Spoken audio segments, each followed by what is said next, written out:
On this episode of What the Heck is Wrong with Movies, once again, I decided to visit the movie theater 2 weeks ago, and I'm so tired of giving some movie a shot and then going over there to AMC, and boom, it's a waste of my 2 hours of my life. In this case, it was 2 hours and 45 minutes. If you count the drive back and forth, that's like 3.5 hours, and it's all wasted. Let's talk about kinds of kindness, and we're gonna learn a lot today through talking about this movie. Stay tuned. So I'm gonna read some reviews and react, and through that we're gonna learn a lot about what not to do. Hi, and welcome back to a Screenwriter's Secret Diary podcast, where we talk about the reality of Hollywood with no filter. Subscribe if you like the vibe, and let's begin. The logline of this movie on IMDb is: a man seeks to break free from his predetermined path. A cop questions his wife's demeanor after her return from a supposed drowning, and a woman searches for an extraordinary individual prophesized to become a renowned spiritual guide. Like, this is already a logline that I will never produce. Like, no producer will ever buy this logline unless you have Emma Stone and all the other big actors attached. Just dropping that here, like it is the truth. This logline sucks. When I was done watching this movie, I saw something that I never see in Los Angeles. Everybody stood up and left before the credits even began.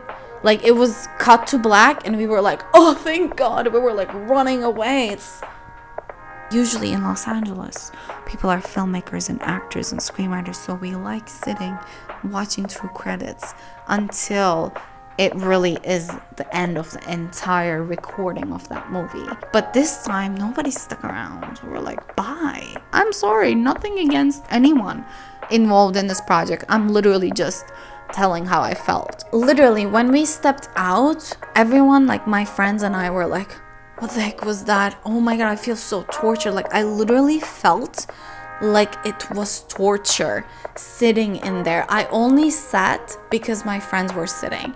If they weren't there, I would have been like, bye. Like, I'm not watching this. But I sat for them. And when I told them this, they were like, really? Like, we would have actually got up if you said something. Everybody told the same. Also, not to mention, the editor of this movie also revealed the deleted scenes. And he literally said the degree of how much you want to torture your audience. That was the reason why they deleted some scenes.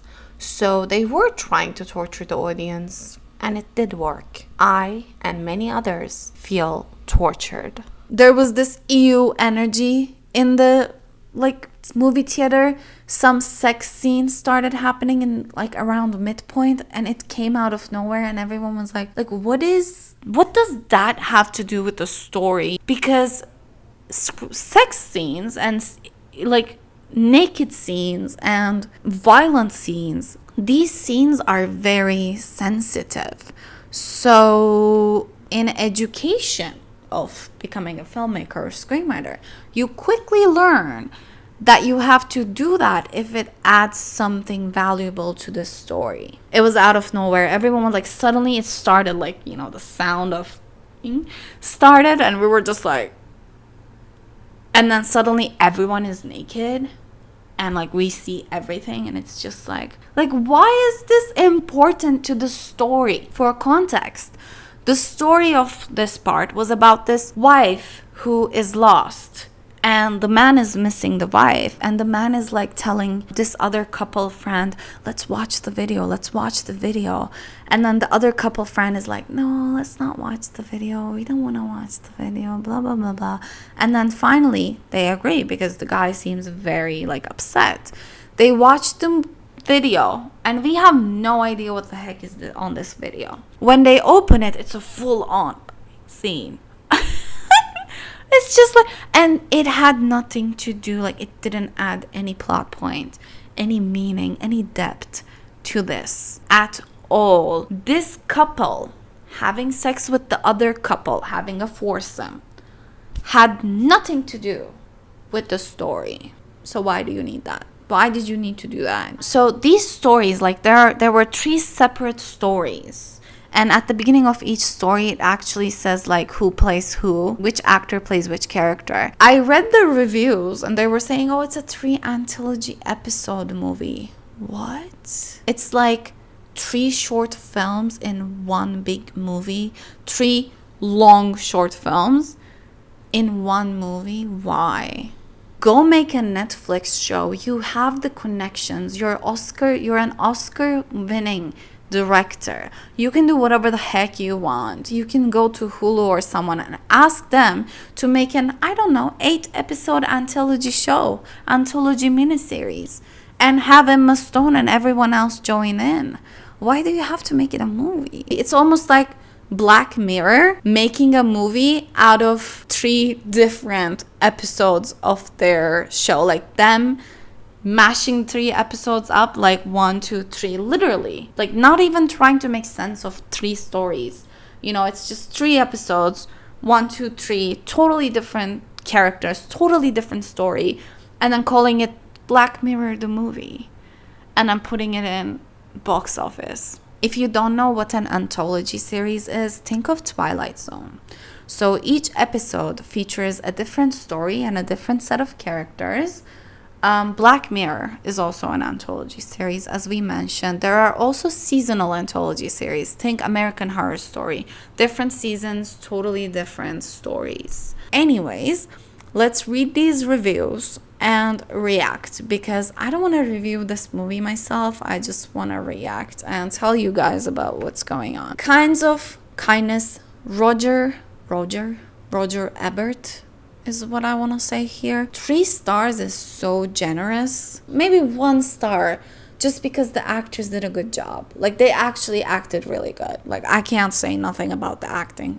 It's on point. Amazing. They're very talented. After the comparatively normal visions of The Favorite and Poor Things, I don't want to pronounce his name wrong, Yorgos Lanthimos is back in provocateur mode, working more in the vein of his earlier, more surreal flicks like The Lobster, Dogtooth, The Killing of a Sacred Deer.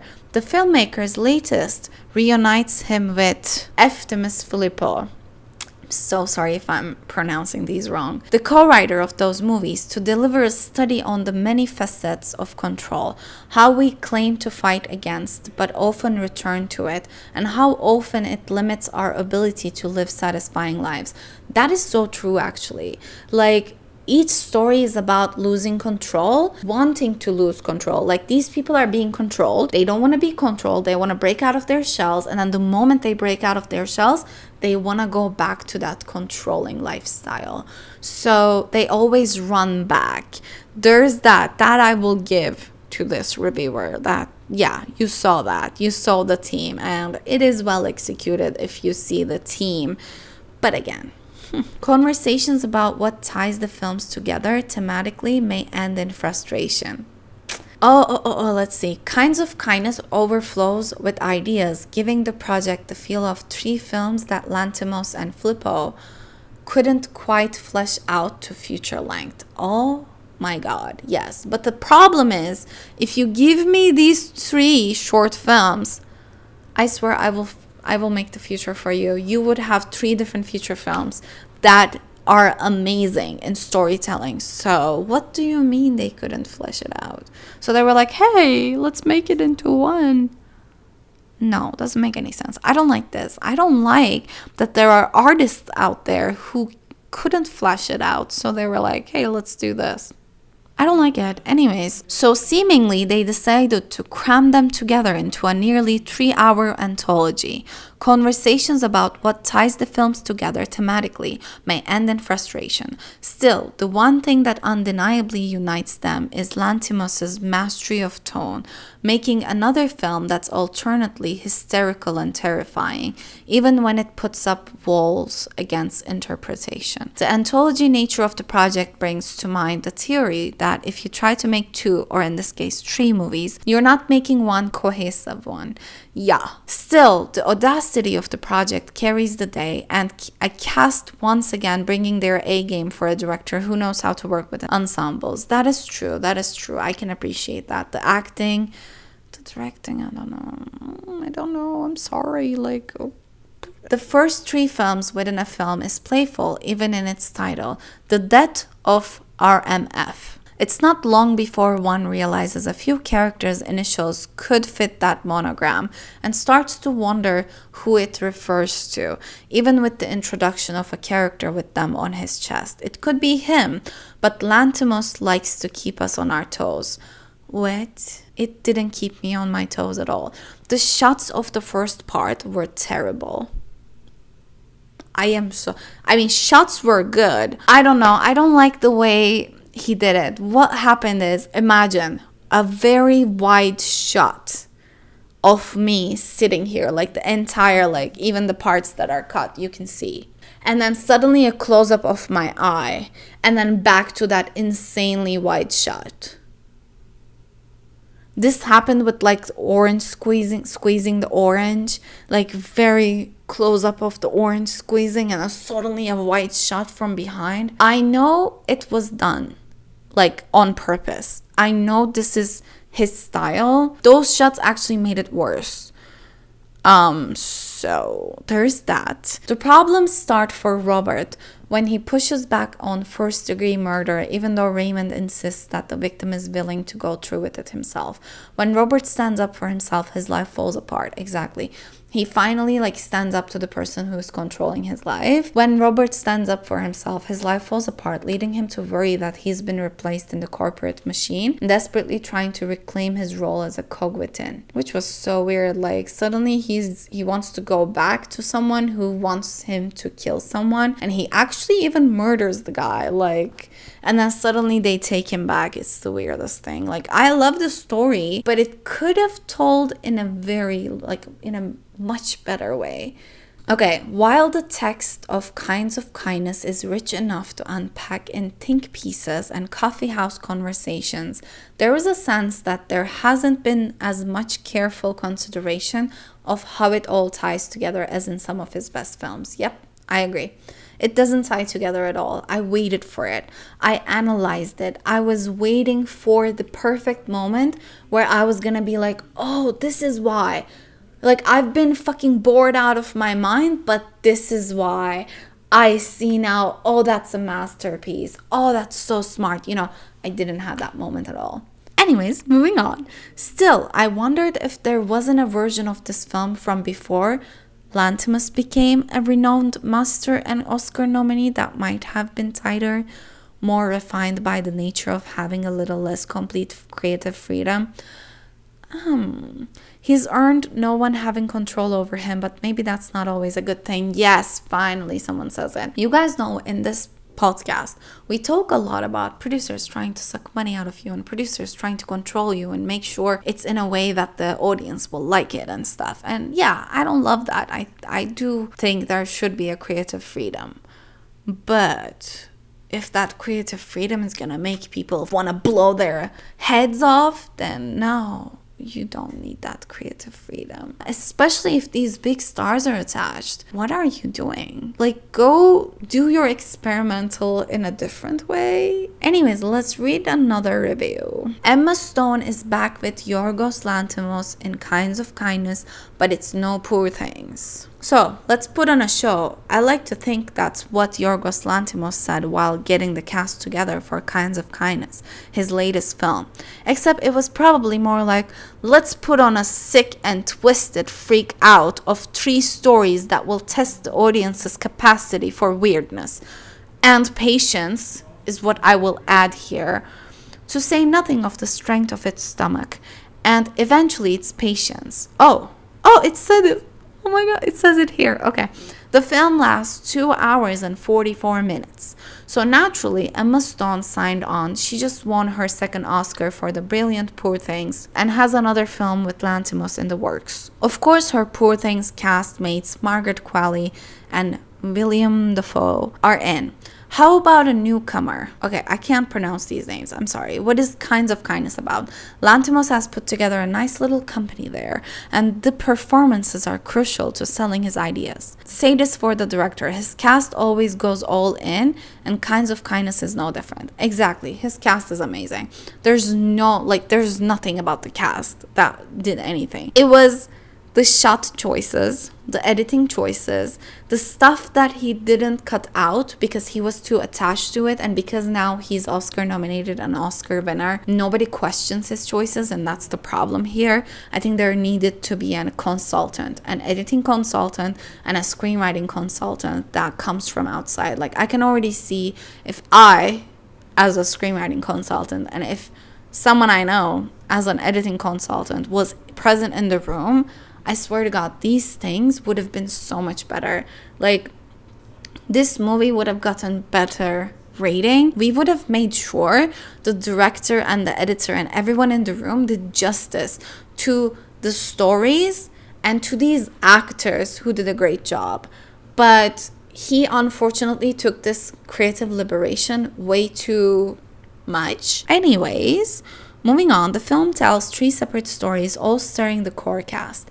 In the first, Plemons plays Robert, an employee whose boss orchestrates literally every aspect of his life. No matter how large or small, Robert agrees to all of it happily until one request goes too far. So yeah, he wants him to murder someone. He says no, That's the fucking story. It descends into madness fairly quickly after that, with some hard-to-watch, graphic, and self-inflicted violence. But the payoff is one of the instances in which the mind games pay off. Yeah, the payoff was really good, actually.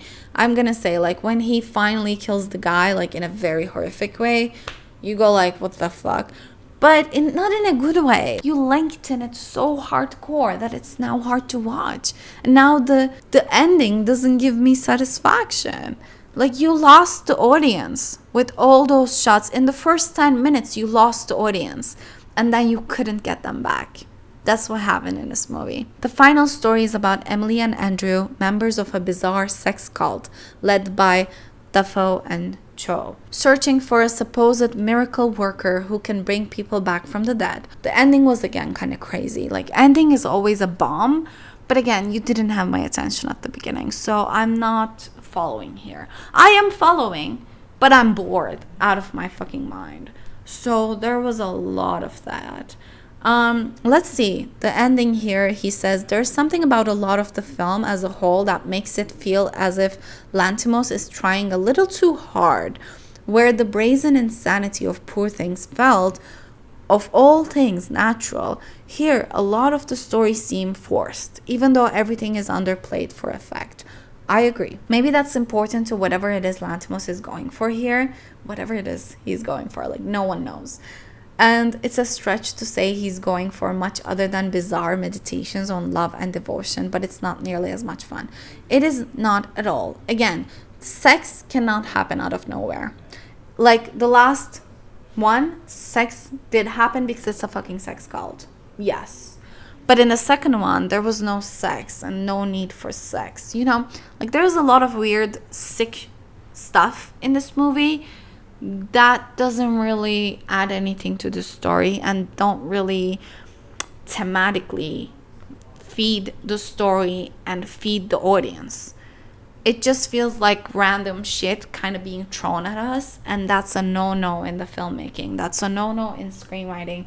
And he literally was like, oh, I won Oscars. Let me do these no-nos and see if I can pull it off. And then let's read this next one. Ooh. Okay, this one is kind of funny. It says, Yorgos Lanthimos exhausts his ideas and his audience in Kinds of Kindness. With his grimly funny movies about people doing cruel things to each other under surreally absurd circumstances, the Greek-born filmmaker Yorgos Lanthimos has long been what you might call an acquired taste. I acquired it pretty early on myself when I first saw and loved Dogtooth.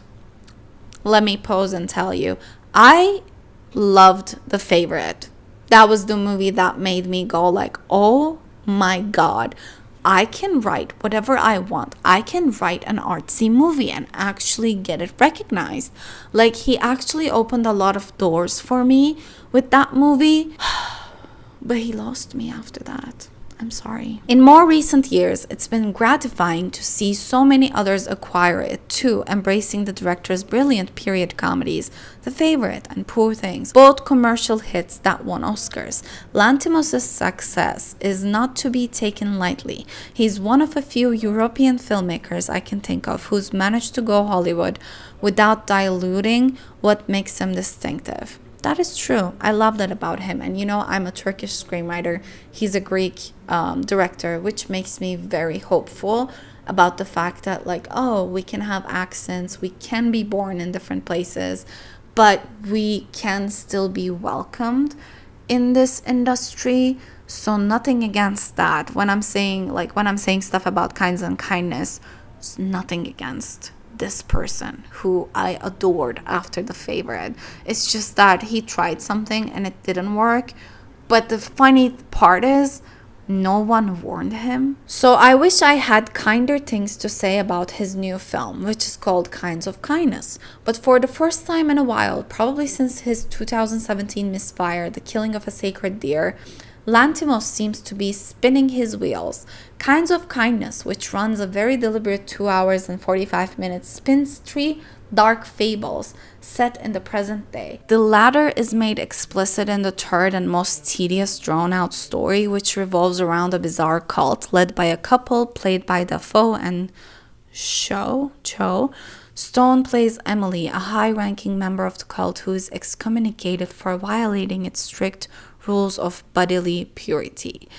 Her efforts to get back in lead her into even weirder and nastier situations involving drugging, kidnapping, and animal cruelty. That is so true. That scene where she cuts the paw of a little dog, thank God no killing of the dog, but she cuts the paw of a little dog. The dog's paw, there I literally closed my eyes. I was like, no, stop it.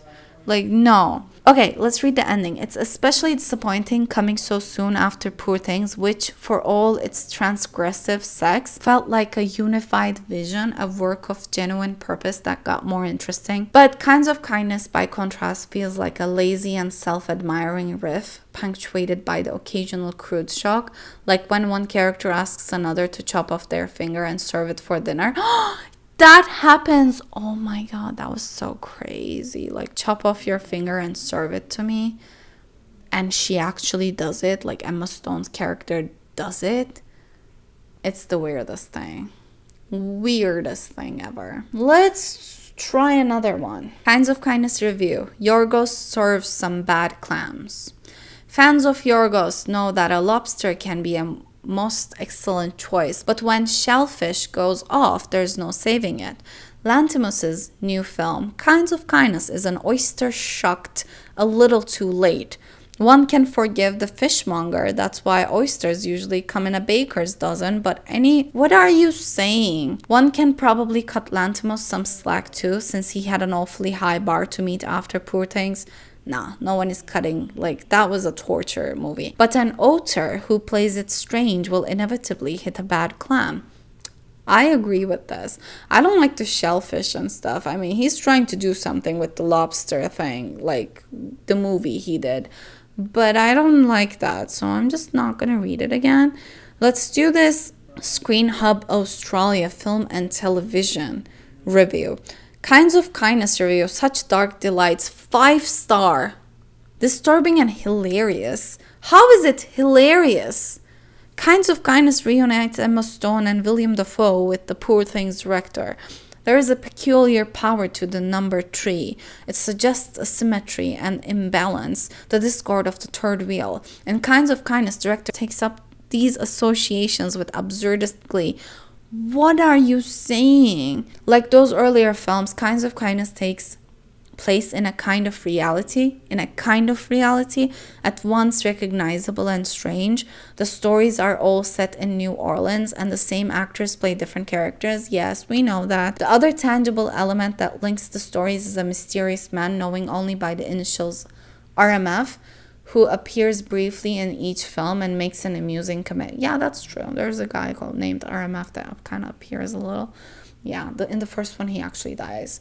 Moving on. Tree is a crowd. Kinds of Kindness examines ideas of power and control.